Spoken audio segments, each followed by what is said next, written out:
Ya saya teruskan lagi ya.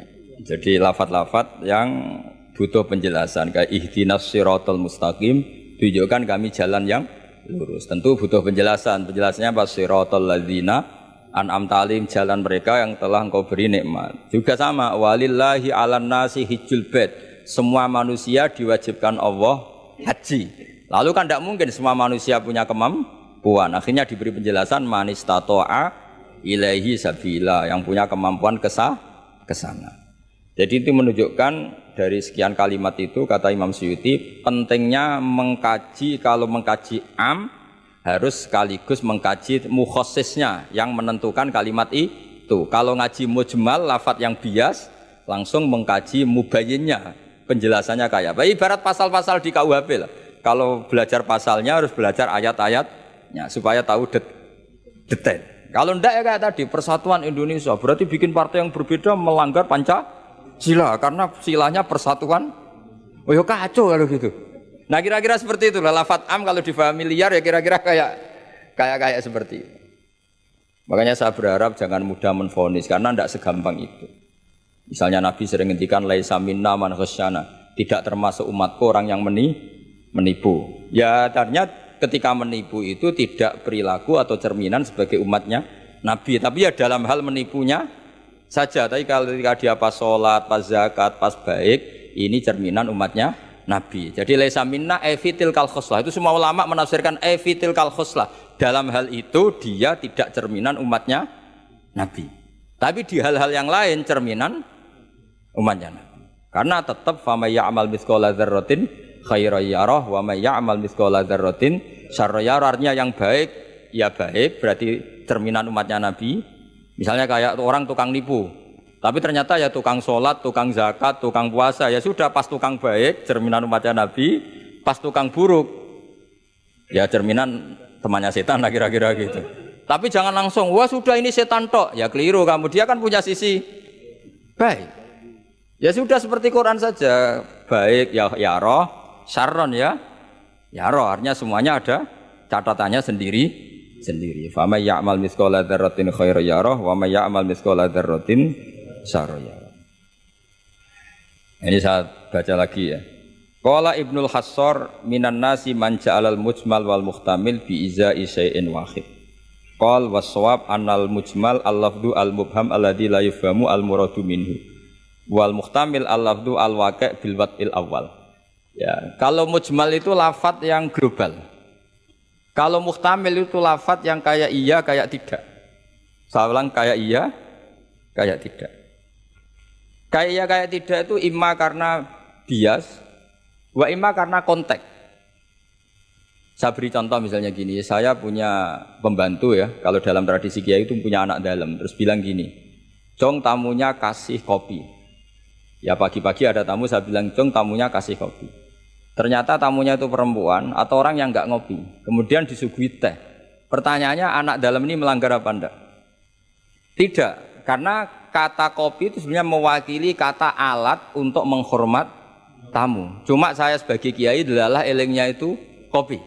Jika kopi itu bukan ibaratun anil kopi, anil kohwa, tapi ibaratun amma yukri bihid doifa. Itu memang harus ngaji. Seperti itu kalau enggak ngaji enggak bisa. Saya melafatkan kopi itu adalah implementasi dari yang penting ada yang digonyugati, bukan dengan makna kopi hitam. Sehingga misalnya tamunya kok disuguhi sprit, kebetulan dia milih sprit atau milih teh, saya juga sudah senang karena pembantu saya berarti sudah pinter, yaitu menghormat. Jelas ya. Ya sehingga kata itu sering tidak mengikat dalam agama ini. Sama seperti Rasulullah ketika bilang gini, ya Mu'ad inni uhibbuka Mu'ad, kamu saya senang kamu, kata Nabi. Ya Mu'ad inni uhibbuka, saya senang kamu.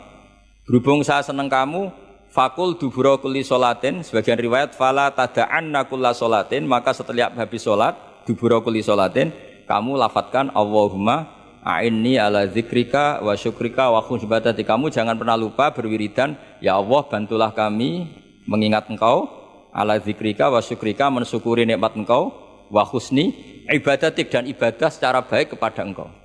Pertanyaannya, ketika Nabi nyebut Mu'ad itu sebagai orang hanya Mu'ad, apa sebagai umat yang harus dilatih? Umat yang harus dilatih, sehingga siapapun boleh pakai wiridan itu.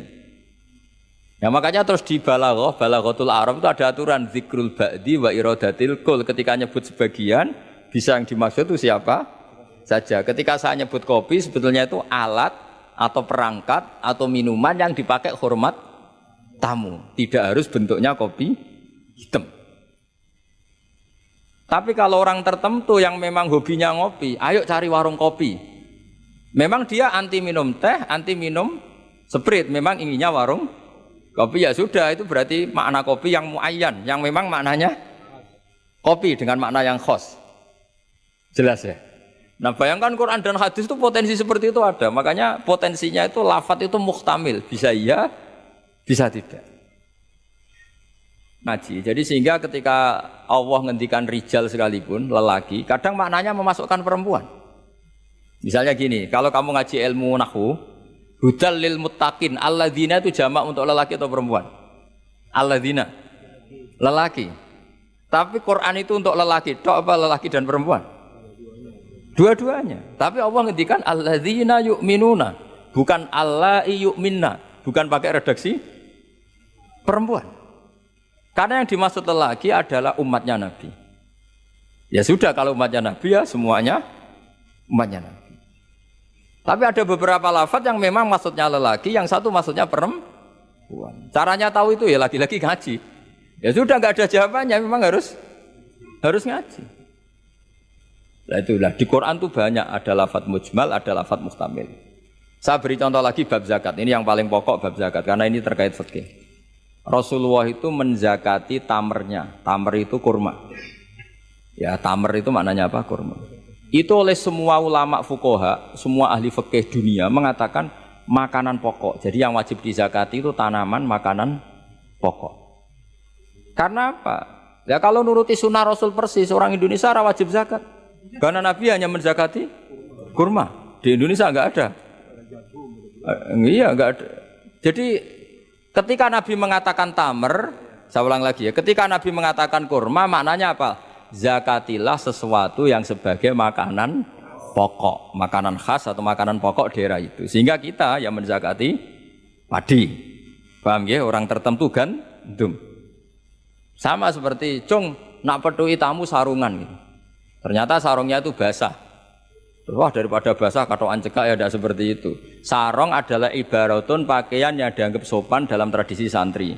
Ketika sarungnya basah, penggantinya juga celana, jangan celana pendek. Karena kalau celana pendek tidak mewakili kesopanan. Jadi kalimat itu bisa diganti, cung nemuin tamu dengan kesopanan. Di antara gambarannya pakai sarung, maka sarung bisa diganti celana. Tapi nggak bisa diganti celana pendek, karena itu nggak cerminan sopan. Sama. Cong tamu saya kasih kopi, tentu bisa diganti teh, diganti sprit, paham ya? Tapi nggak bisa diganti toa, paham ya? Karena itu nggak cerminan, jenisnya terlalu jauh, apa? Jenisnya apa? Terlalu jauh. Ya, jadi ini jelas ya. Jadi kalimat-kalimat itu potensinya mujmal, potensinya itu muhtamil atau muhtamal. Wal farqu bainahuma annal mujmal yadullu ala umurin ma'rufah, wal lafdhu mustarakun mutaraddidun bainahuma. Wal mubham la yadullu ala amrin ma'rufin ma'al qat'i bi anna syari' lam yufawwid li ahadin bayanan musnad bi khilafil muhtamil atau muhtamal. Jadi ya seperti itu semua. Saya contohkan yang gampang itu yang fikih saja ya. Misalnya orang disuruh sholat. Sudahlah kamu sholat saja. Ya tentu kalau waktu zuhur pikiran pertama itu ya sholat zuhur. Kalau waktu asar itu ya asar. Jangan pepeh kalimatnya gini. Cung kamu sholat. Waktu zuhur sholat apa saja, qobliyah masjid atau tahiyat masjid. Yang penting kan sudah sholat. Jadi semua kalimat itu pasti proporsional. Ya semua kalimat itu pasti apa? Proporsional. Sehingga pertanyaannya secara fikih, kalau kita harus madhep kiblat dan sholat harus bergantung matahari, maksudnya Nabi ya tentu daerah-daerah yang ada mataharinya. Maka kalau yang nggak ada mataharinya, ada ketentuan lain yang nanti ikut menginduk yang ada apa? Matahari. Karena setiap hukum pasti ada muqtadul halnya, ada proporsinya. Makanya kata ulama fikih itu misalnya begini lagi, tak contohkan yang fikih aja yang gampang karena itu keseharian kita. Sholat itu batal dengan makan. Kalau kamu sholat makan batal enggak? batal. Itu satu upo sudah batal enggak? Sudah kan? Itu bahasanya sholat batal bil akli dengan makan. Sekarang kalimatnya tak ganti. Cung hormatilah tamu dengan ngasih makan. Satu upo cukup apa satu piring? Sama-sama kalimatnya makan. Wis tak kei sak upo sing penting mangan. Tapi misalnya di bab sholat kok kamu babkan kayak menerima tamu ya kacau. Sholat itu batal dengan makan. Oh nak sak upo